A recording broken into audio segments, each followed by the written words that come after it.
বাবা মা পাগলের মতো ছুটে এলেন হসপিটালে। আমার বাবা প্রাইমারি স্কুলের টিচার, এমনিতেই সীমাহীন ধৈর্য বাবার, কিন্তু আজ বাবা কেমন জানি পাগলের মতো হয়ে গেলেন।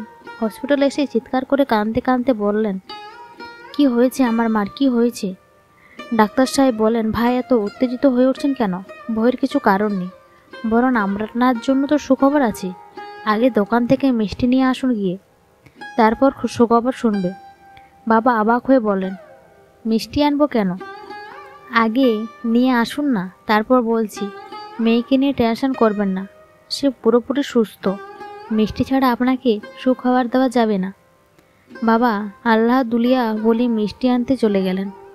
দোকানে মা বোকার মতো দাঁড়িয়ে আছেন ডাক্তারের সামনে। বাবা মিষ্টি নিয়ে ফিরে আসার পর ডাক্তার বললেন, আসুন আমার সাথে আসুন আপনারা। বাবা মাকে নিয়ে ডাক্তার আমার কাছে চলে এলেন। তারপরে এসে বাবাকে বললেন, আপনি রান্না হতে যাচ্ছেন, এখন আল্লাহ দুলিয়া বলে মেয়েকে মিষ্টি খাইয়ে দিন।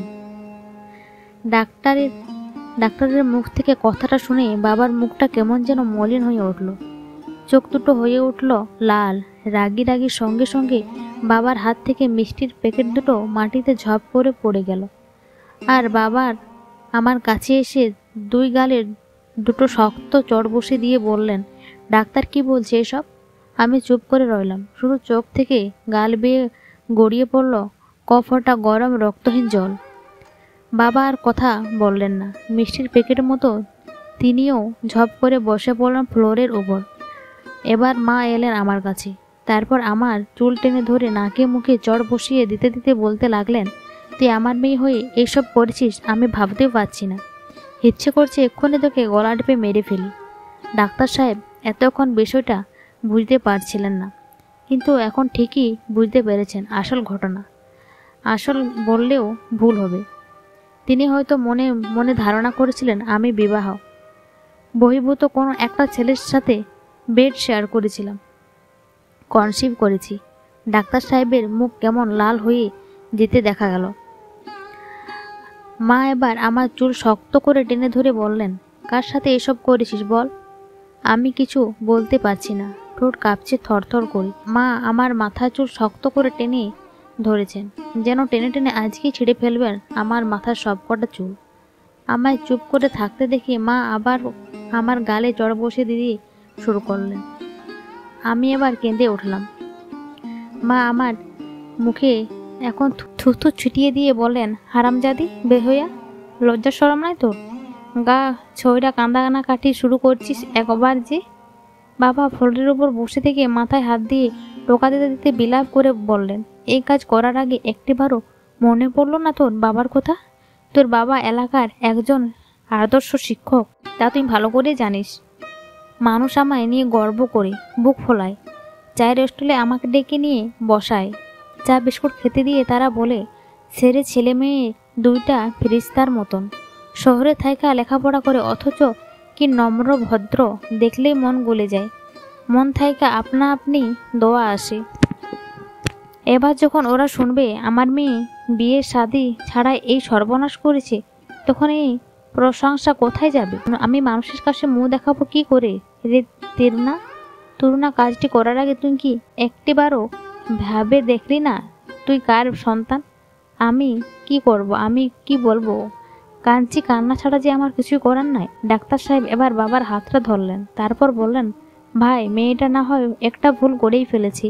এই যুগে মেয়েরা এত কিছু বোঝে না, তাছাড়া ওর বয়সটাই তেমন কি হয়েছে, বোঝ কম।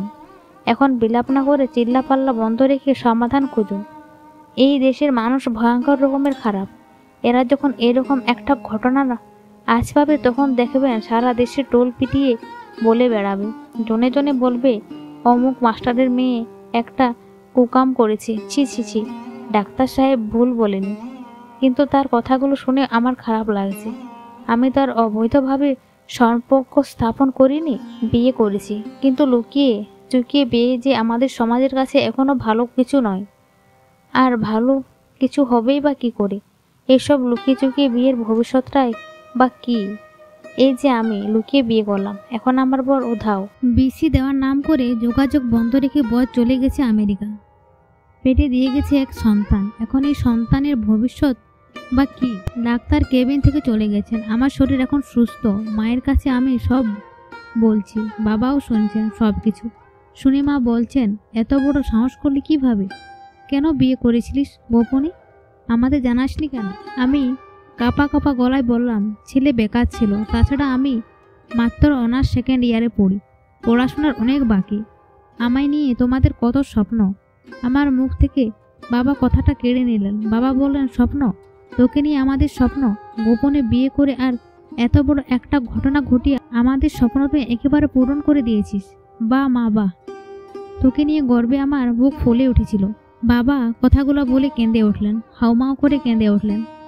কাঁদার সময় বাবাকে কেমন বোকাঝোকা দেখাচ্ছে, মনে হচ্ছে আল্লাহর দুনিয়ায় এমন ব্যথিত অসহায় মানুষ আর দ্বিতীয়টি নাই। মাও কাঁদছেন, কেঁদে কেঁদে বলছেন, তোর ভাই নেহালকে এখনো কিছু শোনাসনি?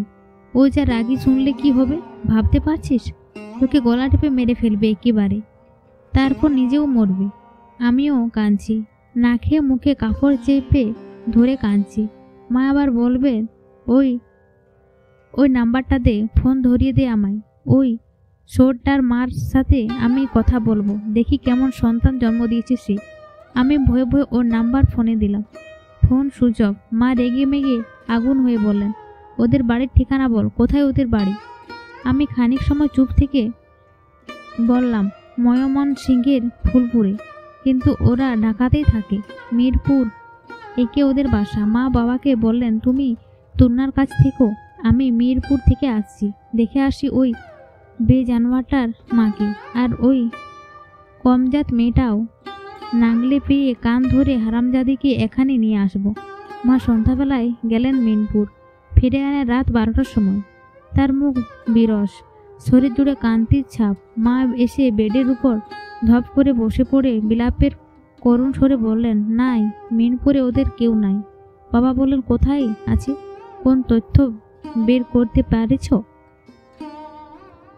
না, বাসার মালিকও কিছু জানে না, শুধু জানে ওরা বাসা ছেড়ে দিয়েছে। বাবা আবার মাথায় হাত দিয়ে বিলাপ করতে করতে ধপ করে বসে পড়লেন। মা বললেন, এত কিছু ভাবলে আর হবে না, এলাকার মানুষ এখনো কিছু জানে না, সময় থাকতে একটা কিছু করতেই হবে। তুমি বাড়ির থেকে আরও টাকা পয়সা আনাও, আজ রাতে ভেতরে অপারেশন করাতে হবে, তারপর হসপিটালে 2-4 দিন থেকে ওকে সুস্থ করে নিয়ে গ্রামে চলে যাব। একেবারে গ্রামে গিয়ে ওর বিয়ে দিয়ে দেব। বাবা, গল্পটি কেমন হয়েছে কমেন্ট করে অবশ্যই জানাবেন।